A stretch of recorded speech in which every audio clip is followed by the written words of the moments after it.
What's good, YouTube? So MONEYMAY coming at you on our video in today's video. We're gonna go over how Destroy Lonely just announced that his next body of work will be a mixtape at the top of the year, right? Let's get into it. So, as many of you guys do know, Lone had a show at Rolling Loud Miami, and he said in an interview following his performance that he will be dropping a mixtape at the start of the year. This is what he said right here. So for the fans out there, what's coming up next for you? I'm dropping new music. I got a mixtape coming out in the top of the motherfucking year. We not doing no album this time, you know what I'm saying? We dropping real raw. Mixtape top of the year. Real feelings. We back on that original shit, you know what I'm saying? We pushing big YB shit. We pushing big bigs.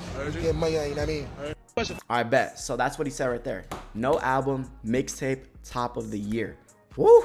We are back. We are back, people. I said this is a great move from Lone, in my opinion. Hopefully it's around 10 songs and Clayco is on it heavy. I feel like that's really what the fans are really craving for with the next Lone body of work. It has to be not bloated. I don't want to see 32 songs. I don't want to see 40 songs. I don't want to see a deluxe the following 2 days like after the album drops. I'm trying to see a good body of work. Keep it short and sweet and bring back Clayco. We need Clayco. Of course, Clayco was on Love Lasts Forever, but it was predominantly 88. And we know the narrative with 88. And honestly, I'm not one to really hate on Lil 88. I understand why y'all be bashing Lil 88, but if you really look at 88's producer credits, he really got hits under his belt. I do think the problem with 88 and Lone is that 88 works much better with Ken Carson, in my opinion. And the problem with these last two bodies of works, whether you like it or not, I wouldn't say they're flops, but they didn't perform like we were all expecting to, right? The problem with If Looks Could Kill, in my opinion, was that it was just way too bloated. A 26 song album is crazy, bro. 26 songs from Lone, we do not need it. And this, if this was de-bloated, if this was around, I'd say maybe like 16 to 18 songs, yo, this would have been a classic, and this would have been Lone's best body of work. On God, I think he could have topped NS with If Looks Could Kill if it was de-bloated, because the highs on If Looks Could Kill are crazy. The highs on If Looks Could Kill are all the way right here. You're talking about how you feel. This lead single went stupid, 112 million. What's another one? Safety Interlude. Safety Interlude is crazy. Obviously, Money and Sex went so dumb. Brazy Girls, I feel like this song is the most slept on song within Lone's category. I feel like Brazy Girls does not get the love it deserves. 7 mil on Brazy Girls is kind of crazy. I'm not gonna lie. I thought it would be much higher, but I think Brazy Girls definitely gets overshadowed. And the problem with that is it's so deep within the album, and this album was predominantly one sound. It was really that guitar lonely, that guitar melodic type Lone sound, which makes sense, and I understand why Lone did that move in terms of If Looks Could Kill, because around this time, this was following No Stylist. He puts out No Stylist. He gives you the first half, which is that like ambient trap dope. He was really rapping. He was going crazy, right? That high energy Lone, and then he switched it up, pops out with this guitar lonely sound. It was crazy. People were losing their minds, and that sound was craving, right? People were craving that sound. So he's like, cool, that's gonna be the next project. I'm gonna give you a guitar lonely melodic chill album.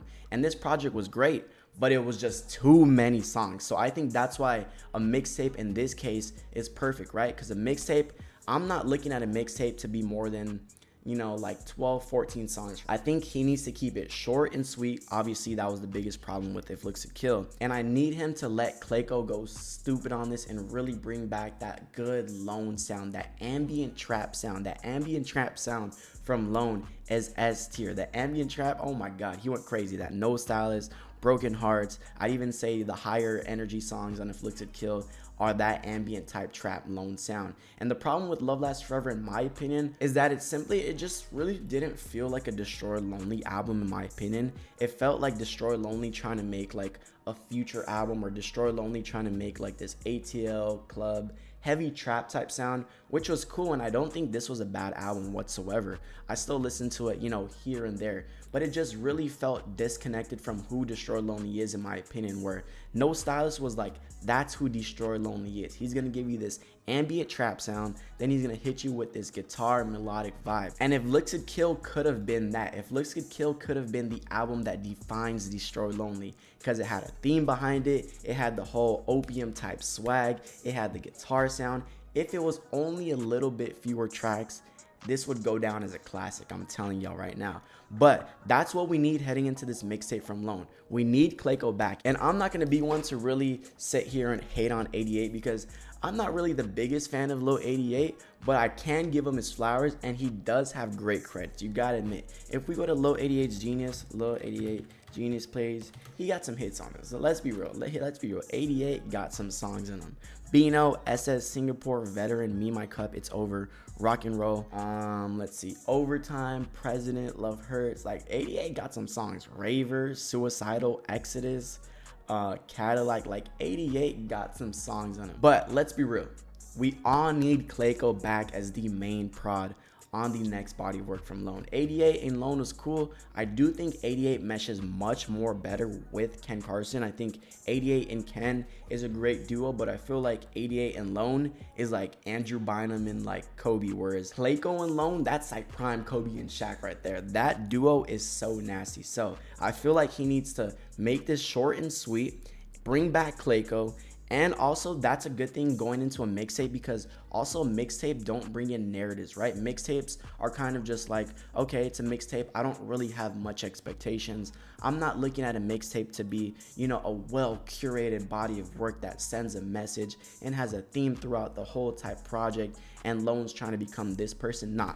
When I look at mixtape, I'm thinking, boom, give me 12 bangers, give me 10 bangers of your best songs, or some experimental type stuff. Just give me 12 songs that hit. That's all I need. I'm not looking at this body of work to sell a ton. I'm just looking for great songs in a short amount of time. And this is the best thing from Lone, because the past 2 albums he has dropped were definitely not disappointing in my opinion, but I feel like the general like thesis and the general claim about these past 2 albums aren't necessarily the best from Destroy Lonely. So, and this next body of work from Lone, in my opinion, I don't want to admit it, but you gotta kind of say this might be the make or break, right? The Destroy Lonely narrative has been kind of crumbling right before our eyes, right? Every time Lone's in the media, it's for something negative, right? So he really needs to lock in and give us a good body of work, which I definitely think he can. And a lot of people are like, why is Destroy Lonely dropping so soon after Love Lasts Forever? And in my opinion, I believe that's because Love Lasts Forever just didn't really hit for a lot of people. Like, I'm a big Lone fan, and I'm not gonna sit here and trash this album, but I will admit this album definitely left my rotation within the first like 2 weeks of the album dropping. I didn't even care to go to the tour. I could have cared less seeing this album live. So that's why I do think he's gonna be dropping so soon. Alongside, you gotta admit, a lot of the music we do get nowadays is pretty old, right? You know, If Looks Could Kill dropped what? He dropped If Looks Could Kill May 5th. I'm pretty sure Lone's been cooking, you know, Love Lasts Forever since If Looks Could Kill concluded around like May, you know, summertime 2023, and he dropped it August. So he had a whole year to cook up that album. So who knows how long he's been working on this mixtape, right? So I think that's why he's dropping so soon, and I'm ready for it. I'm ready for this mixtape Lone. Mixtape Lone's about to go stupid. I'm calling you right now, the narrative with Lone is gonna switch. This mixtape's gonna hit. Hopefully Clayco's back on production and we get a classic from Lone, and the narrative is gonna switch. Let's see if this next body of work can give him that AGC type swag, where I would honestly compare, you know, Ken when he dropped X to where Lone is in his career right now. It's like not many people know where Lone's gonna go. Like, his last album was cool, but in my opinion, X wasn't really too impressive. But he dropped AGC. He just changed his whole life once again. Can Lone do that? I definitely do think that. I know a lot of people, Destroy Lonely's cooked. Destroy Lonely, It's Over from.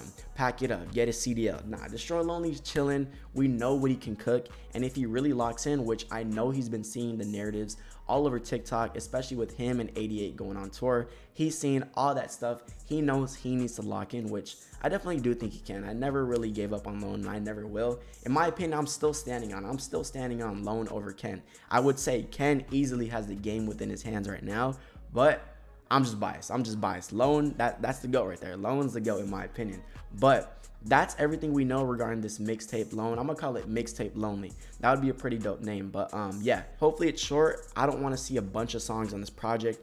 We need Clayco, not hopefully. We need Clayco to come back. Clayco, whole Underworld Collective, bring them back, let them do this whole entire project. And yeah, that's basically everything I wanted to talk about with this Destroy Lonely album. I'm telling you right now, this is gonna be the one that's gonna hit. And then when he's dropping, he said top of the year, so I would guess maybe Q1 2025. That's about January, February, March. I could probably see it there. In my opinion, I think Ken's gonna drop summertime. I think summertime is gonna be the perfect time for More Chaos to drop, in my opinion. It's just too perfect, a summer release, or maybe even late spring in my opinion. But I would think Lone's probably gonna drop Q1, let Ken do Q2. Obviously Cardi, hopefully he drops soon. And yeah, that's gonna be the video right there. If you guys like this video, like, comment, share, and subscribe. And let me know what your guys' thoughts heading into this hopeful Destroy Lonely mixtape dropping, I would say soon, right? If you guys like this video, like, comment, share, and subscribe. It's Money May, or is it? And I'm out. Thank you guys.